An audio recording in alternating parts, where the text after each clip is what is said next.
Hi there, welcome to episode 12 of Becoming a More Confident and Effective Networker. Well, we're nearly at the end of this stage of the process of networking. We've been to the event, we've met some people, we've spotted an opportunity, we've asked if we can give them a call, and we promised to phone them on Tuesday morning. So now it's Tuesday morning. We've made the call, and heaven forbid we've just got through. So now the person's on the phone. Now that's a really scary thing because we need to make sure that you've done the stage before, which is the preparation and the planning. What are you going to say when the person answers? So that's where we left on the last episode. So let's look at where we go from there.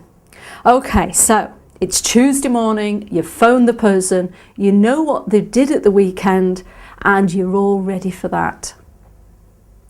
So that's the first stage. The phone rings, they answer, and you always position yourself first. Remind them where they met you. Because if you just go straight into talking to them, probably they won't know where they met you, name might be familiar, whatever. So always position yourself first to say, hi there, hope you remember me, it's Sue Tonks. Remember we met at such and such event last Thursday? By the way, how did the weekend go? How was your family get together? Yeah? And then you might ask one or two questions about it. The longest period I've ever been between making the arrangement for a call and the actual follow-up call was 7 weeks. And in that 7 weeks, I prepared and planned what I was going to say. And the reason for it being 7 weeks is because when I said to the man I was talking to, I said, well, how about I give you a call and see if we can help each other and see if we can help you with this particular problem that you've got. And he said, yeah, sure, that's fine. I said, well, I know I'm busy for the rest of this week, but how about if I give you a call early next week? He said, Sue, he said, actually, he said, you won't be able to speak to me for at least 7 weeks because I'm going to China on Sunday. I said, all right. What, business or pleasure? And he said, I'm going to do a bit of both, really. I'm going to see how the Chinese internally market themselves. But also, he said, I'm going to do a bit of the Great Wall of China. So we made the arrangements that 7 weeks later, I would give him a call, and I promised I would. So 7 weeks later, I picked up the phone and phoned him. And the first thing I said was, I said, hi, it's Sue Tonks. Remember we met ages ago at the such and such event. Listen, tell me, how was China? And we chatted for 10, 15 minutes about China for the work and the Great Wall, and really got the rapport back that we'd started. That's the importance of knowing what the person's doing at the weekend, because that's the last thing we left them with at the networking event when we said, by the way, I hope China goes okay. And it's the first thing that we bring into the conversation when we re-engage. So then you bring out the aha moment. Can you remember 7 weeks ago when we chatted, you said you had a problem with and I said, this is what we can do to help. Do you think now it's worth us having a bit of a chat face to face and seeing where we go with this and what exactly I can do to help you? Because the purpose of the call is a meeting. The purpose of the call is a meeting. Now, things don't always go according to plan. And what you'll find is that there are several things that actually be said instead of, yes, let's get our diaries out, which is the thing you really want them to say. So let's have a look at some of the things they could say instead. Well, first of all, they could say, well, actually, it's not me you need to speak to, it's Peter. So how do we go about that? Well, the Peter business is very important because first of all, you say, yeah, that's absolutely fine, but I've never met Peter. And I don't know him, so I don't really want to make a cold call to him because I wouldn't know how to start the conversation. So could you do me a favour? Could you fix up an appointment between me and Peter and perhaps introduce him to what I want to talk to him about? And that would make it a lot easier. Always use your networker to link you to the stranger. Because if you don't, and you phone Peter direct, you are now making a cold call. And unless you're skilled in telesales and cold calling, don't go there. So use Peter, use your link to get to Peter to make the link into the warm call. The next thing they could say is, oh yeah, that's great, but Sue, could you send me some literature? And you say, yeah, of course I could. And you put some literature in the post. But the literature is the only thing that you're not sure whether it's a real situation, they really want to see some literature, or whether it's just a smoke screen. Best not send the literature.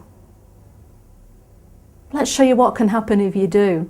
So you send some literature out. And then you say, okay, that's great, I'll send you some literature. And how about if I give you a call in a couple of days to make sure you've got it and that you've read it, and we take it on from there. How's that sound? And they say, yeah, that's fine. So you send the literature on the Tuesday and you phone on the Thursday. You ask permission, which is good, and you make the call. The first question you ask is, did you get it? There are two answers, yes or no. If the answer is no, what do you do now? You say, oh right, well I did, I sent it directly as soon as you asked for it. I don't know what's happened. Well, I'll send you some more. Can I phone you next week to see that you've got it and you've read it and what we can do with it? So now you have to send it out again. The following week, you phone up as promised and you say, did you get the literature? And they've got two answers, yes or no. If it's no, you're going to have to send it out again. If the answer's yes, they got the literature, the next question is, did you read it? There's two answers, yes or no. If they haven't read it, what do you do then? You say, all right, okay, well, I know you've probably been really busy. How about I phone you early next week and see if you've read it? The next week you phone and you say, have you read it yet? And the answer is yes or no. And if they say, no, I really haven't had the time. All right, perhaps if I phone you back in another week. And the whole thing's like having a begging bowl. Why bother? Try and find a way of not sending the literature. I've never seen a piece of literature that could do a better job than face-to-face contact. So avoid sending the literature. What you could say is, yeah, I could send you all sorts of literature, to be quite honest, but I wouldn't want to send you things that are going to waste your time and not be relevant to you. So how about if I nip over, talk to you for 5-6 minutes, ask you some questions, and then I can leave you the literature that's going to be best suited to you. In that way, you're only getting the things that you really need rather than me wasting your time with stuff that's not going to be of any interest. So try and avoid the literature, because you really don't know whether that's a smoke screen or not. Because lots of people, will say, yeah, send me some literature, which rather than just say, I'm not interested. So the next thing that could be said is, well, it's not really something that we're just looking at the moment. Perhaps if you could call us back in another 6 months. And your heart sinks to your boots. And probably you would say, yeah, okay, then, well, that's fine, that's no problem. I'll call you again in another 6 months. And then you get off the phone. And when do you call back? Well, never 6 months. Always call back a bit before. So if it's 6 months, I'd call back in 4. And the reason I'd call back in 4 is because 6 months in their mind is the time when they're actually ready to do whatever it is they want to do. But you need to be there talking to them while they plan to do that. So if it's designing a new building, or it's creating a new building or a business move, that's when they want to move. You need to be talking to them a couple of months before that, depending on the size of the project. Because if you do leave it to the 6 months and you phone up and you say, hi, remember me, we met at da, da, da, da, and they say, oh, isn't that a shame? Because only last month we signed the contract to the deal. And you say, Oh, well, you asked me to call you now and I promised I would. And you've lost the chance. So never stick to the 6 months. In fact, I don't even use months, I use seasons. Because if somebody says later 6 months, so I say, well, phone you in the fall. Yeah, when's fall start? Well, a miserable day in August. Yeah.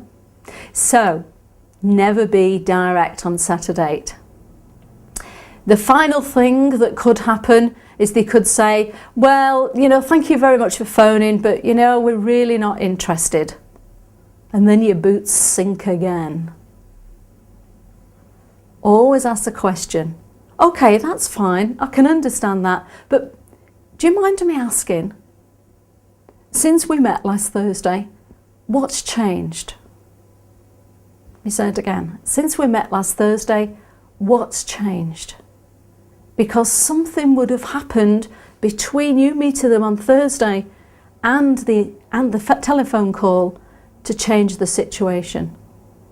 Maybe they got back and spoke to a business partner who said, oh, we've already sorted that, or oh, we got in touch with those, or well, we've decided to shelve that, and that person might not have been in the know at that point, so therefore it's not appropriate.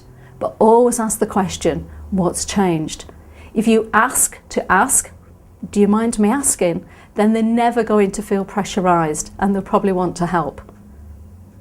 You might find a real reason for the problem, you might be able at that point to get over it and come up with another solution. The thing you really want them to say is, yeah, brilliant, let's get our diaries out. But let's just prepare for all the other things that could be said before that one. Hope to see you again in future episodes to learn more about becoming a more effective and confident networker. Happy selling.